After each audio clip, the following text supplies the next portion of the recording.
Hey everyone, today we are going to understand worry further and how to analyze and solve worry problems, isn't it? As we see, let's take the case of Galen Litchfield, a man I have known for several years, one of the most successful American businessmen in the Far East.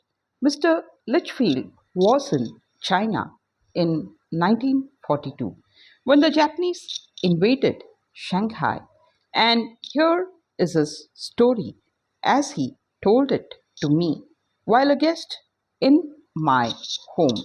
Shortly after the Japs bombed Pearl Harbor, Galen Litchfield began. They came swarming into Shanghai, and I was the manager of the Asia Life Insurance Company in Shanghai. They sent us an army liquidator, and he was really an admiral. And they sent us an army liquidator. He was really an admiral and gave me orders to assist this man in liquidating our assets. I didn't have any choice in the matter. I could also cooperate or else. And the or else was certain death. Okay? I went through the motions of doing what I was told because I had no alternative. But there was one block of securities worth $750, yes, thousand, yes, $750,000, which I left off the list I gave to the admiral. I left that block of securities off the list because they belonged to our Hong Kong organization and cause they belonged to our Hong Kong organization and had nothing to do with the Shanghai assets. All the same, I feared I might be in hot water if the Japs found out what I had done. And they soon found out. I wasn't in the office when the discovery was made, but my head accountant was there. He told me that the Jap admiral flew into a rage and stamped and swore and called me a thief and a traitor. I had defeated the Japanese army, and I knew that that what that meant. I could be thrown into the bridge house. The bridge house, the torture chamber of the Japanese Gestapo. I had had personal friends who had killed themselves rather than be taken to that prison.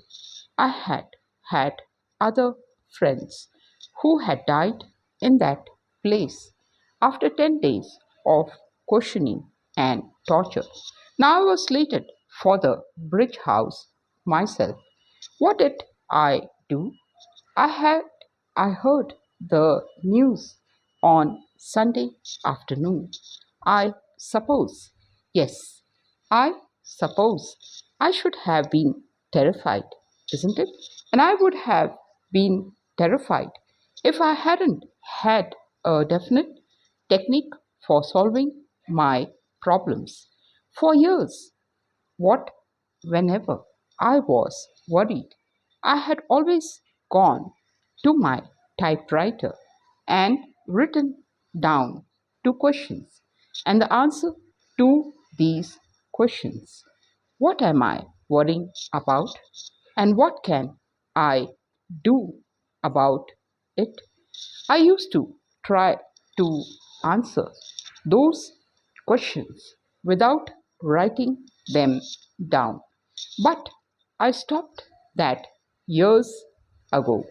I found that writing down both the questions and answers clarifies my thinking. So that Sunday afternoon, I went directly to my room at the Shanghai YMCA and got out my typewriter.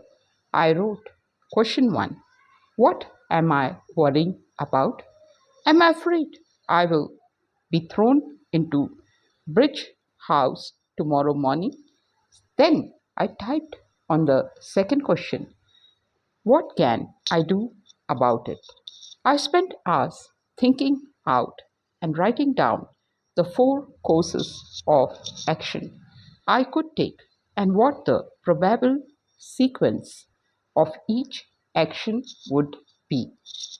I, I can try to explain to the Japanese admiral, but he no English. He no speak English. If I try to explain to him through an entrepreneur, interpreter, yes, through an interpreter, I may stir him up again, and that might mean death, for he is cruel, would rather dump me in the bridge house than bother taking taking about it, talking about it. Second point, I can try to escape. Impossible. They keep track of me all the time.